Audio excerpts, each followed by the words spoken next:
kita dengarkan dulu baik-baik ya, ya. Jadi kepada Bapak Mustafid, boleh nih dijelaskan sedikit dulu tentang materi yang akan kita bahas di malam hari ini. Baik, terima kasih Bang Fadli. Pada malam hari ini kita akan membahas tentang perkawinan di dalam Islam. Tentu setiap agama itu memiliki aturan-aturan tentang perkawinan. Begitu juga dengan agama Islam memiliki aturan-aturan tentang perkawinan. Kalau kita lihat atau kita analogikan dalam sebuah membawa kendaraan, jadi untuk membawa motor itu kita harus belajar dulu bagaimana cara mengendarai motor, bagaimana cara ngerem, bagaimana cara mengegas dan lain sebagainya.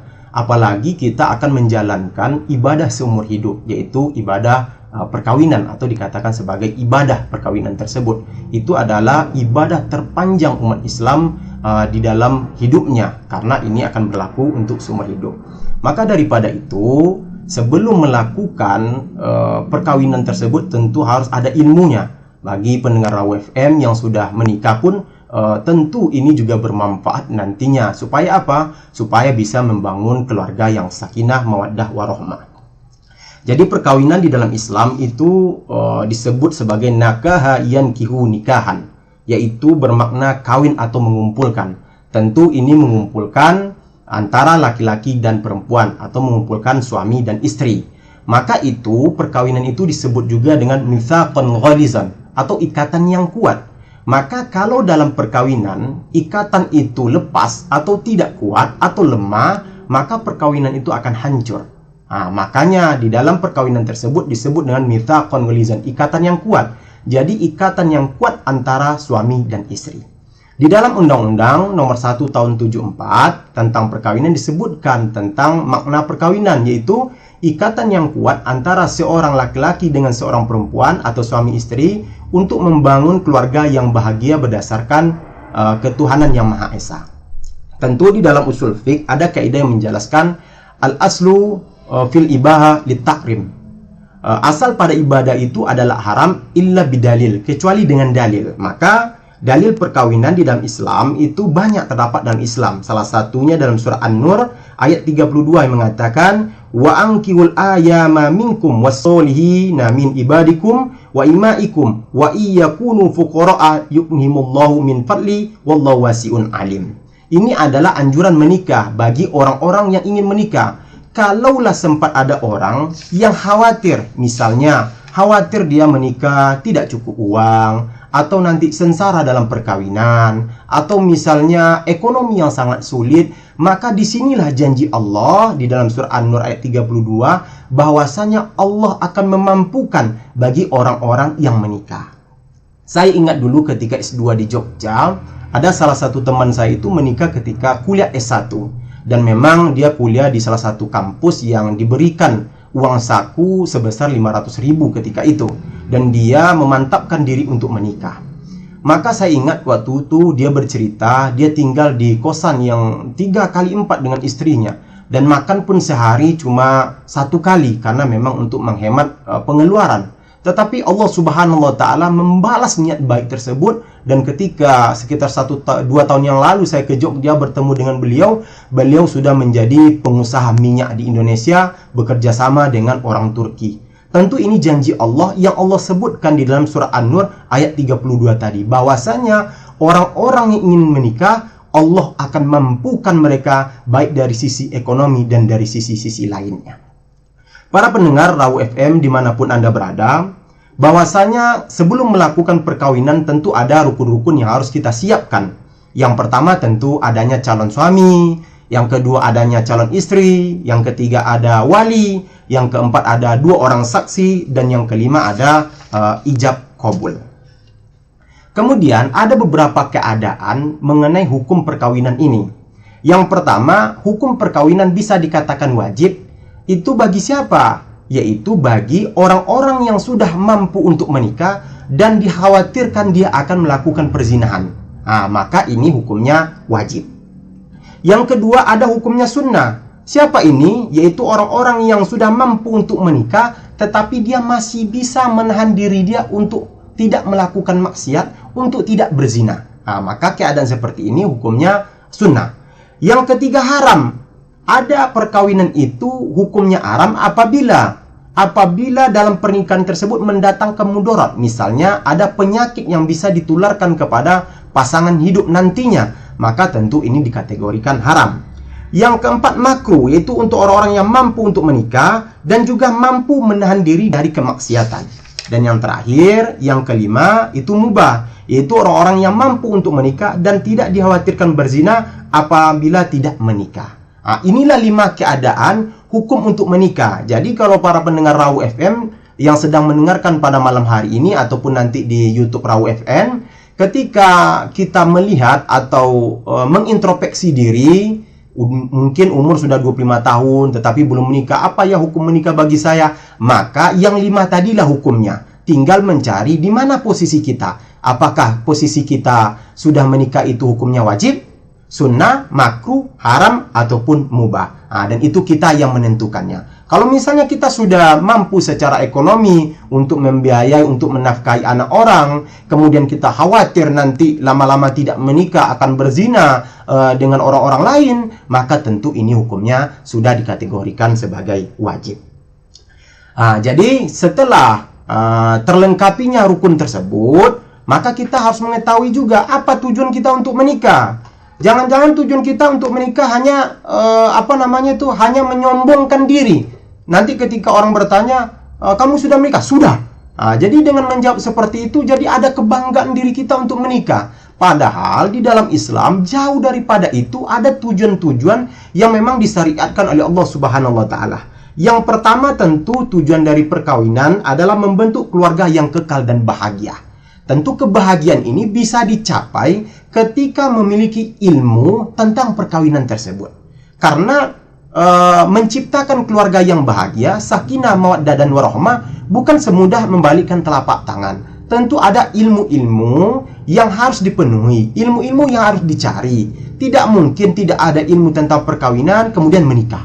Tidak ada ilmu untuk naik sepeda motor, naik sepeda motor. Tidak ada ilmu untuk bawa mobil, naik mobil. Tentu ini akan kecelakaan. Begitu juga dengan menikah. Kalau ilmu tentang pernikahan tidak ada, maka alamatlah perkawinan itu akan bisa hancur atau bahkan terjadinya perceraian dan permusuhan antara kedua belah pihak. Yang kedua, tujuan dari perkawinan dalam Islam adalah untuk memperoleh keturunan yang sah. Jadi, di dalam Islam, anak itu diakui ketika lahir di dalam perkawinan yang sah. Maka ketika tidak di dalam perkawinan yang sah, maka anak tersebut tidak bisa dinasabkan kepada bapaknya. Karena bapaknya tersebut hanya bapak biologis, tidak bapak nasab secara Islam. Dan yang ketiga, ini tentu anjuran dari Nabi Muhammad SAW untuk menikah. Karena pernah suatu ketika ada seorang sahabat yang bertanya kepada istri Nabi, yaitu Aisyah. Dia bertanya, apalah amalan Nabi sehingga Nabi itu bagus ibadahnya. Maka salah satu yang dijawab oleh Aisyah ketika itu mengatakan bahwasanya Nabi Muhammad SAW ketika beribadah dia menjauh istri-istrinya. Dan lantaslah dari mulut pemuda itu keluar, oke, saya tidak akan menikah. Maka tentu ini dengar oleh Rasulullah SAW. Maka Rasulullah mencari pemuda itu dan bertemu di masjid. Maka apa dikatakan oleh Rasulullah? Saya seorang nabi, saya seorang rasul, dan saya menikah. Apalagi kamu, sesungguhnya kamu juga diharuskan untuk menikah kalau kamu sudah mampu. Dan yang selanjutnya, tentu di dalam perkawinan ini memiliki hikmah-hikmah perkawinan. Jadi ketika kita melakukan perkawinan, tentu kita akan sudah mendapatkan hikmah-hikmah ini. Tentu mendapatkan hikmah ini bukan ketika menikah langsung mendapatkan hikmah, tidak. Memerlukan waktu, memerlukan kesabaran, memerlukan tenaga, mungkin memerlukan materi. Hikmah yang paling utama dalam menikah ini adalah memelihara mata, memelihara dari kemaksiatan. Karena memang orang-orang menikah di dalam Islam, orang-orang yang belum menikah itu biasanya matanya itu lebih liar daripada orang-orang sudah menikah. Karena orang sudah menikah itu tertundukkan pandangannya terhadap istrinya. Sedangkan belum menikah itu biasanya matanya lebih liar. Maka itu dianjurkan menikah supaya bisa menjaga mata. Mungkin itu Bang Fadli penjelasan sedikit. Insya Allah kita lanjutkan dengan diskusi ataupun pertanyaan dari pendengar Rahu. Terima kasih. Iya, jadi itu dia Rengar FM ya. Ternyata banyak banget manfaat dari menikah Rengar FM ya. Jadi buat rekan FM yang belum ada niat, ayo kumpulkan niatnya. Itu perlu karena memang niat itu dulu. Kalau tidak ada niat tidak mungkin menikah. Dan jangan pernah bilang kamu tidak ingin menikah ya Pak. Betul itu. Karena betul. kamu tidak mencerminkan sifat Rasulullah. Betul. Wow, keren rekan FM. Jadi ini bisa dibuat quotes ya rekan FM. Caption ya di status. Iya benar ya. Jadi di sini Pak mau nanya dulu Bang, bagaimana dengan orang tua yang jarang sholat itu? Apakah orang tua yang jarang sholat bisa dijadikan wali dalam pernikahan gitu? Oh baik, para pendengar Raw FM, tentu di dalam Islam Rasulullah SAW menyebutkan la nikaha illa biwaliyin. Tidak ada pernikahan kecuali dengan wali. Maka wali ini memiliki peranan yang sangat penting dalam pernikahan. Karena kalau ibaratnya dalam jual beli, itulah antara penjual dan pembeli, atau antara ijab dan qabul. Ijab yang diucapkan oleh wali dan qabul yang diucapkan oleh laki-laki yang akan menikahi perempuan atau anak dari walinya.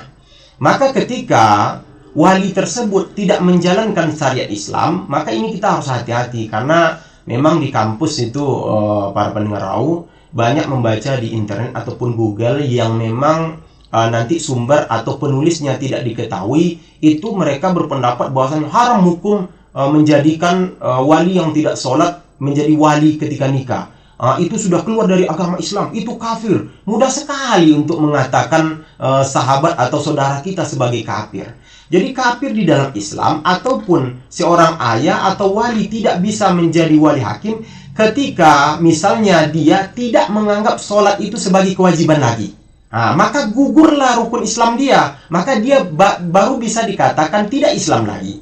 Tetapi ketika dia masih meyakini sholat itu sebagai kewajiban, dia masih meyakini sholat itu sebagai perintah Allah, tetapi dia tidak menjalankan perintah tersebut, dan dia berdosa atas apa yang dilakukan, dan dia berdosa atas sholat yang dia tinggalkan. Bukan berarti dia tidak boleh menjadi wali. Boleh dia menjadi wali, asalkan dia sesuai dengan syarat-syarat yang telah ditentukan di dalam agama Islam. Jadi seperti itu Bang Fadli. Oke deh Ustaz, di sini ada sedikit pertanyaan karena Ustaz ya, Bapak yang hamba jangan main Ustaz. Oke deh, buat apa yang mau bertanya kepada Bapak Mustafid boleh banget ya. Iya boleh. Langsung aja di chat, di type di TikTok kita ataupun di chat WhatsApp di nomor 0822 9999 6105. Dan sudah ada yang bertanya melalui TikTok ini Bapak ya. Gimana yang udah ada niat udah ada niat menikah, namun calonnya belum ada. Masya Allah.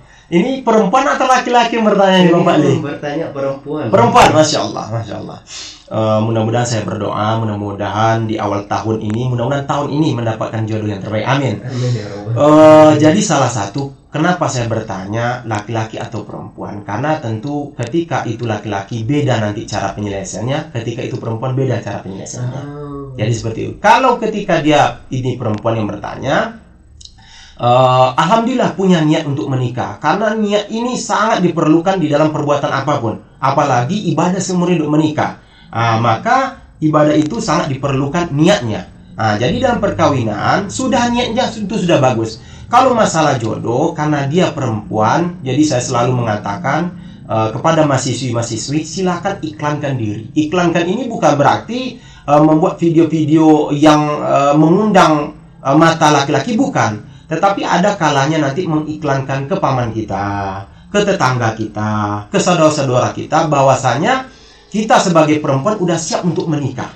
Jadi nanti orang-orang itulah yang akan mencarikan atau yang akan mencari informasi tentang laki-laki yang dia kenal, mungkin anak temannya, mungkin anak saudaranya yang cocok untuk perempuan tersebut gitu kan. Dan nanti ketika itu diadakan pertemuan kedua belah pihak dan cocok, mungkin dia pengusaha yang kaya, soleh lagi kan, kenapa tidak? Kan begitu Bang Fadli. Iya benar. Jadi seperti itu Bang Fadli. Oke, kalau untuk laki-laki kira-kira ada solusi nggak sih Bapak ya? Tapi nanti aja. Kita apa pending dulu ya. Siap. Jadi yang laki-laki sabar dulu ya. Siap. Kita pending dulu sejenak. Jadi buat rekan FM yang mau bertanya langsung aja mampir di grup TikTok kita ataupun di WhatsApp kita ataupun di live IG kita ya, rekan Afam ya. Jadi di sini kita bebas tanya jawab, kita diskusi seputar tentang perkawinan dalam Islam. Jadi jangan kemana-mana, kita break dulu sejenak. Stay tune terus di 105 Afam, Your Lifestyle. 105 Afam, Your Lifestyle. Di rekan Afam kembali lagi Fahli Banyak Warung dan Anda bersama narasumber kita yang akan membahas seputar pernikahan, rekan Afam. Tadi Fatih sudah bertanya nih untuk penyelesaian masalah laki-laki yang ini ya, yang ada niat menikah namun pasangannya belum ada gitu ya. Kalau perempuan udah dijawab tadi ya, pasang iklan kan. Pasang iklan gitu ya kan, buat pamflet besar-besar gitu. Bercanda ya, nanti jangan dituntut nanti juga. Oke deh, jadi untuk ini Bapak, untuk laki-laki bagaimana sih solusi yang sudah ada niat nikah namun belum berani untuk menikah gitu? Iya betul. Yang pertama yang harus dilakukan oleh laki-laki bahwasanya kalau niat sudah ada, kemudian calonnya belum ada, tentu sama juga mencari calon tersebut. Tapi kan laki-laki lebih luas untuk mencari sendiri daripada perempuan karena memang ada batasan-batasan di dalam Islam. Kemudian yang kedua, jangan banyak-banyak pilih. Nah, ini kadang-kadang yang membuat lama untuk menikah. Misal si A cocok tapi ini kurang, si B cocok ini pula yang kurang. Tentu tidak ada manusia yang sempurna. Makanya Rasulullah SAW melalui hadisnya mengingatkan kepada laki-laki bahwasanya tunkahul mar'ata li arba, limaliha waliyasabiha walijamaliha walidiniha wazfar bizatiddin taribat yadak. Nikailah perempuan itu karena 4. Yang pertama karena harta, boleh laki-laki mencari perempuan itu yang kaya raya, boleh, silakan, tidak ada larangan di dalam Islam. Yang kedua karena nasab, mungkin dia anak DPR, anak bupati, anak tokoh masyarakat, anak pengusaha, anak yang disegani di daerah tersebut, boleh, silakan. Yang ketiga setelah cantik hartanya, setelah nasabnya, yang ketiga karena cantiknya, karena memang itu menjadi pertimbangan yang sangat luar biasa di zaman sekarang. Terlalu tertipu oleh kecantikan wanita.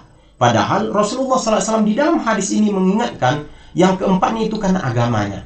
Kemudian ditutup hadis ini oleh Nabi Muhammad SAW, fasfar bizatiddin taribat yadak. Maka nikahilah perempuan itu karena agamanya, maka kamu akan selamat dunia dan akhirat.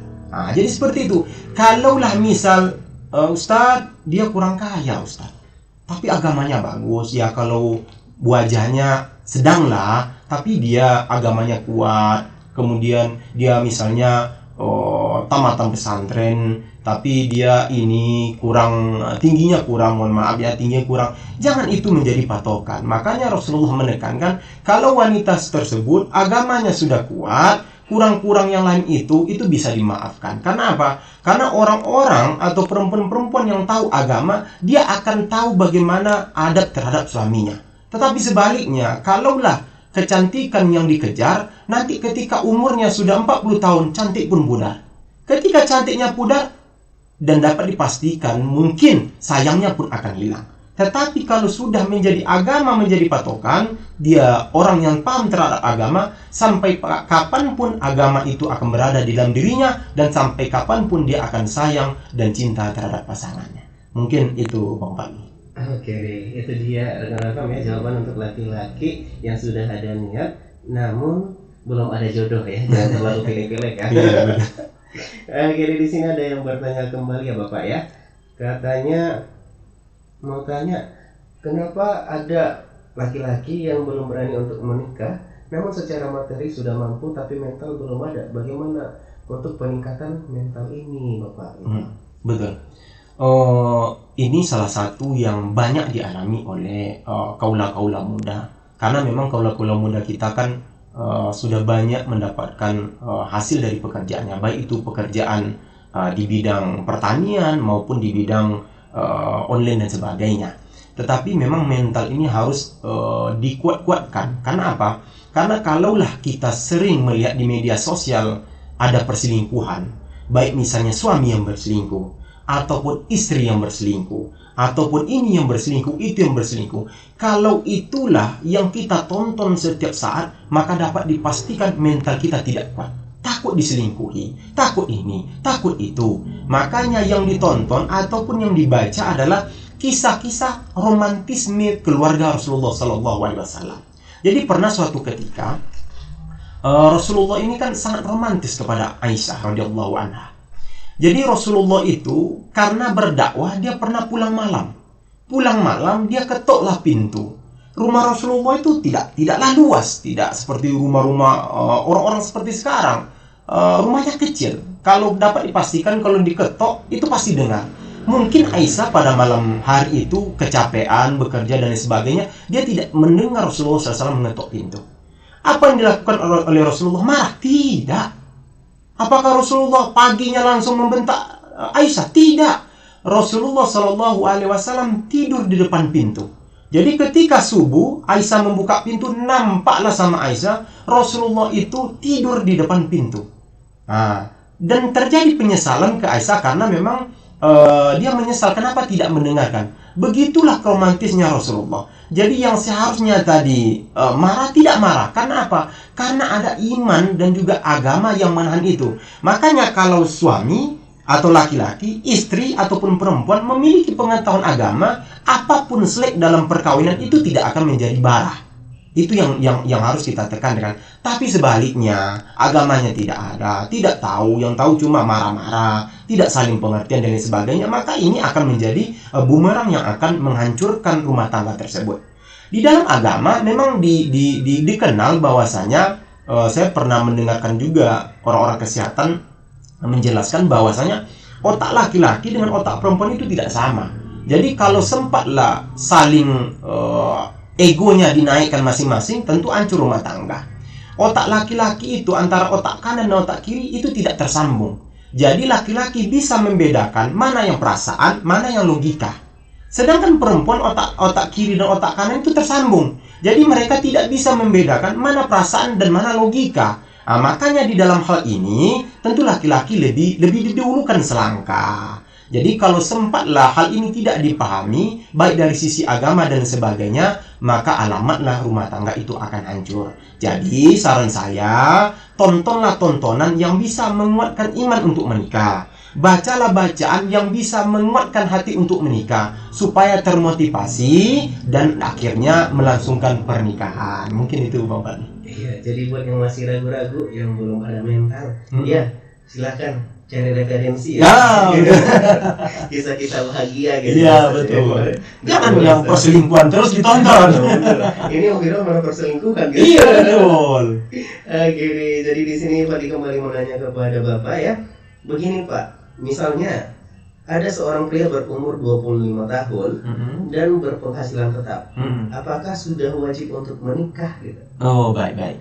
Karena memang pernikahan ini kan tidak ada aturan di dalam Islam umur berapa. Apakah umur 20, apakah umur 25, 30. Tapi kalau kita melihat Rasulullah SAW menikah itu ketika umur 25 tahun. Sudah matanglah pola pikir dari seorang laki-laki gitu kan. Kalau memang udah berumur 25 tahun, penghasilan sudah ada, kemudian mental sudah kuat, kemudian ilmu tentang perkawinan sudah ada, dan kemudian ditakutkan tidak bisa menahan nafsu, kemudian ditakutkan untuk berzina, maka ini hukumnya sudah wajib.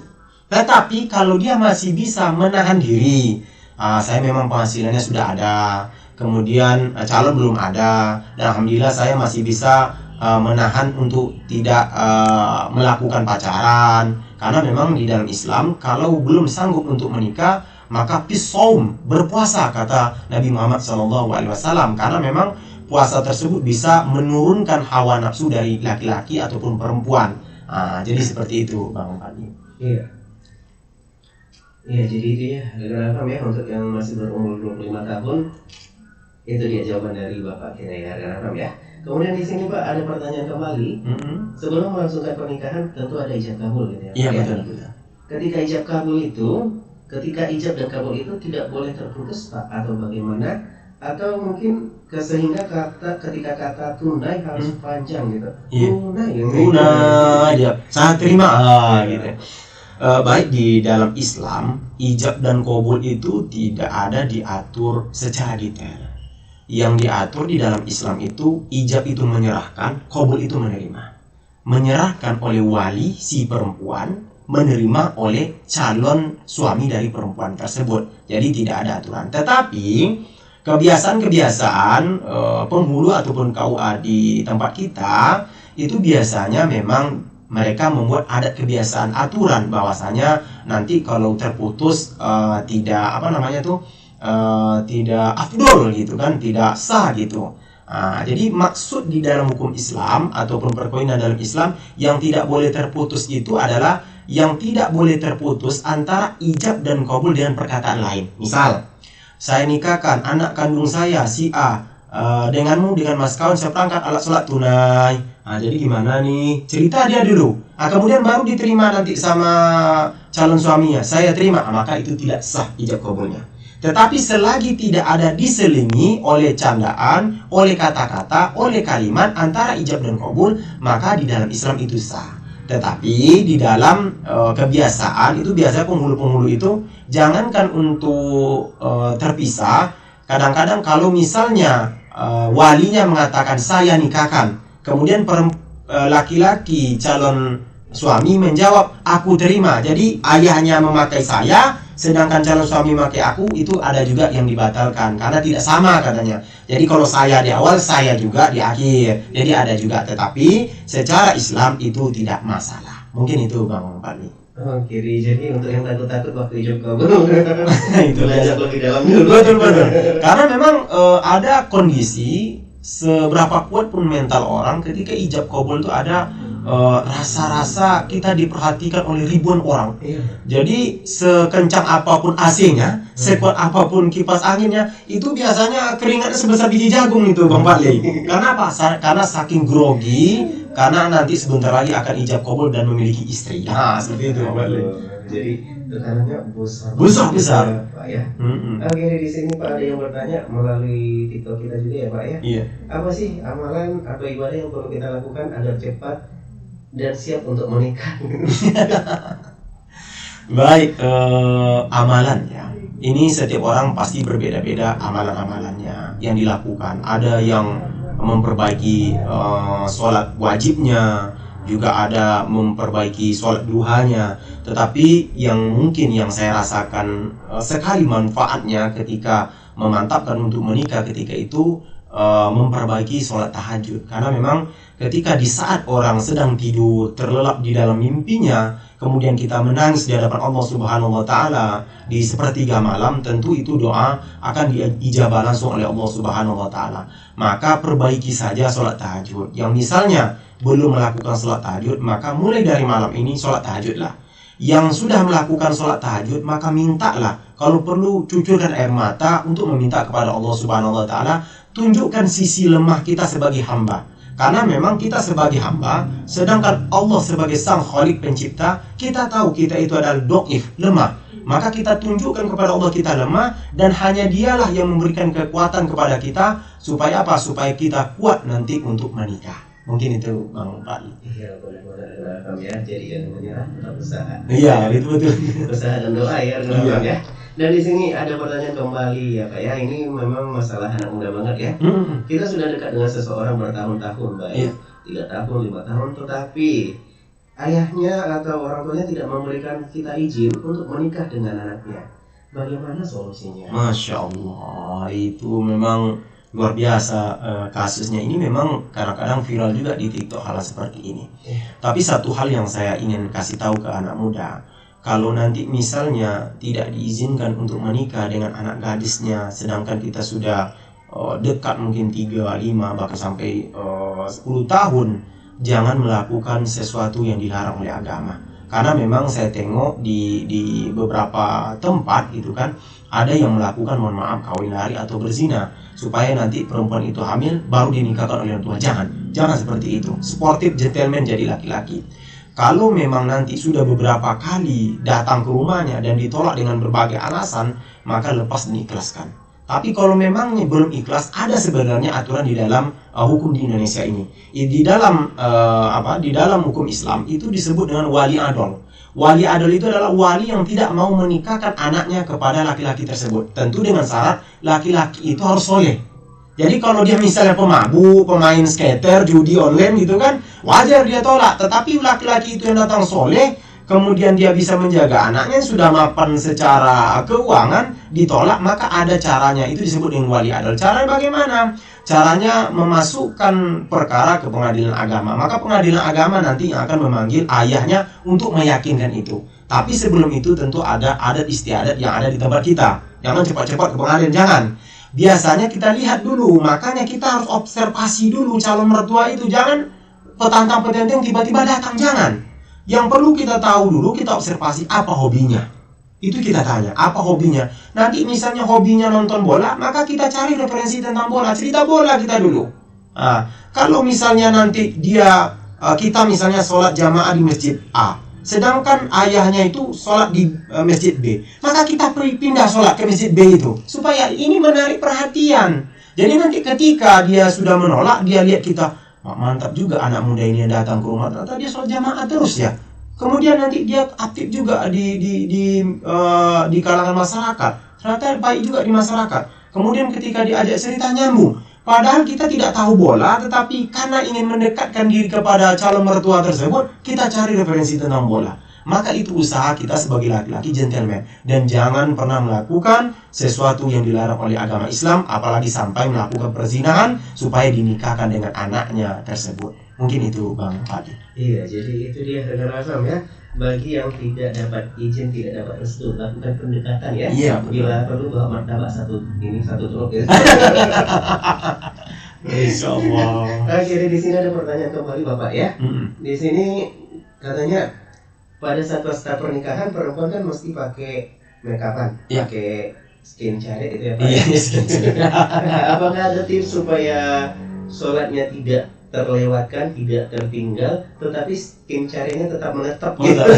Karena untuk make up kan mahal itu kalau pernikahan Bapak. Jadi memang beritilaf juga lah ulama kontemporer tentang hal ini. Tapi di sini perlu kita ketahui, kalau memang bisa sebelum make up itu uduk dulu supaya uduk itu tertahan. Tapi hati-hati kan. Dengan yang tidak mahram jangan salaman dan sebagainya gitu, supaya nanti bisa sholat. Kalaupun tidak bisa hal seperti itu, maka ini bisa juga nanti dijamak. Jadi sholat zuhur dijamak ke asar, itu jamak takhir namanya. Dan ada ulama berpendapat seperti itu karena memang untuk mencuci make up itu ternyata susah ternyata. Lengket banget ternyata. Saya baru tahu pas nikah itu, saya tengok istri, ya Allah susah. Copot bulu matanya itu, ya Allah berjam-jam copot bulu mata saja. Jadi memang ada ulama yang menyarankan boleh itu dijamak, itu jamak takhir, membuat sholat zuhur di waktu asyar itu diperbolehkan supaya sholat tidak tertinggal. Iya. Tapi bisa juga dengan wudhu dulu ya Ustaz. Iya bisa, ada dua kemungkinan gitu. Sebelum di make upin gitu ya. Tapi harus pandai jaga diri. Jaga diri. Nanti setelah wudhu salaman yang tidak mahram kan batal ya kan. Benar. Ya. Jadi ini pertanyaan terakhir ya Bapak ya. Iya. Apakah boleh niat menikah karena supaya tidak diajak teman karena umur 30? Oh, insyaallah. Ini sama teman deh. Kayaknya keluarga di rumah juga kayak gitu.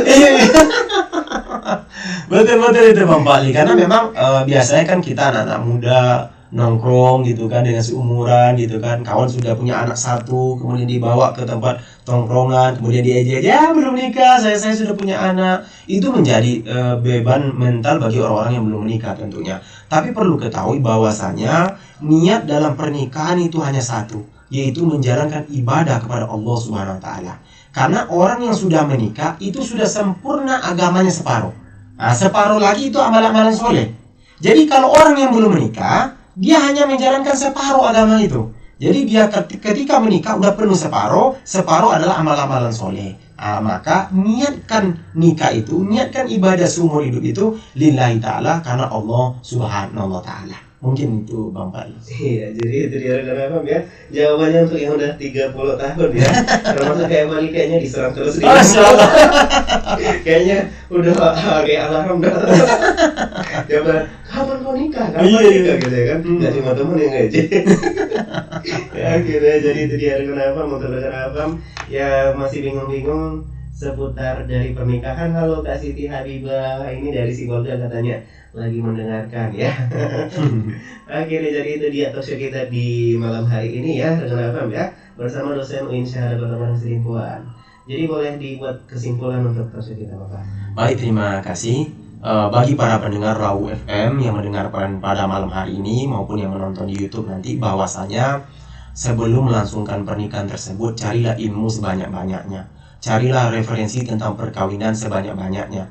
Karena apapun yang kita lakukan tidak ada ilmu, maka itu akan hancur, akan binasa. Makanya ilmu itu sangat penting di dalam menjalankan pernikahan tersebut, karena itu ibadah seumur hidup. Ketika ada ilmu agama yang kita miliki, kita bawa ke dalam rumah tangga. Yang laki-laki menjadi suami, menjadi kepala keluarga, dia bisa membimbing istrinya ke jalan yang benar. Ketika itu perempuan, dia memiliki agama yang kuat, dia akan menjadi istri yang soleh. Karena apa? Karena kewajiban seorang istri cuma satu di dalam rumah tangga tersebut, yaitu tunduk, patuh, dan taat kepada suaminya. Sedangkan suaminya banyak. Bahkan ada dalil mengatakan bahwasanya ketika istrinya salah dan melakukan dosa, maka suami mendapatkan efek dari dosa istri tersebut. Maka tentu beban dari suami itu bukanlah sesuatu yang mudah untuk dipikul. Kalau itu tidak didukung oleh istri yang soleha, maka itu akan menjadi hancur, bahkan dosa suami itu akan berlipat-lipat nantinya. Oleh karena itu, mari baik itu menonton, baik itu membaca perihal perkawinan, supaya apa? Supaya nanti keluarga menjadi keluarga sakinah, mawaddah, dan warahmah. Dan mungkin yang terakhir saya sampaikan, bagi orang-orang yang sudah niat untuk menikah, mudah-mudahan Allah lancarkan untuk menikah. Dan orang-orang yang belum ada jodohnya, Allah berikan jodoh di tahun 2024 ini. Dan orang-orang yang sudah menikah, mudah-mudahan Allah membuat pernikahannya menjadi keluarga yang sakinah, mawaddah, dan warahmah. Mungkin itu Bapak. Amin ya Rabbal Alamin. Amin. Ya, Rafa, demikian ya talkshow kita di malam hari ini. Dan semoga ilmunya bermanfaat dan memotivasi kita semua untuk menuju ke jenjang pernikahan, melengkapkan ibadah. Masya Allah. Jadi Masya Allah ya Allah. Agak geli Bapak Li. Mudah-mudahan dilancarkan Bapak Li. Jadi pengen cepat-cepat gitu ya. Iya. Gimana nih calonnya? Kayaknya Pak Li harus pasang iklan. Iya, jadi demikian talkshow kita ya rekan FM di malam hari ini. Semoga bermanfaat untuk kita semua dan bisa kita amalkan ke depannya. Amin, ya. amin. Apalah guna ilmu tanpa pengamalan dan Betul.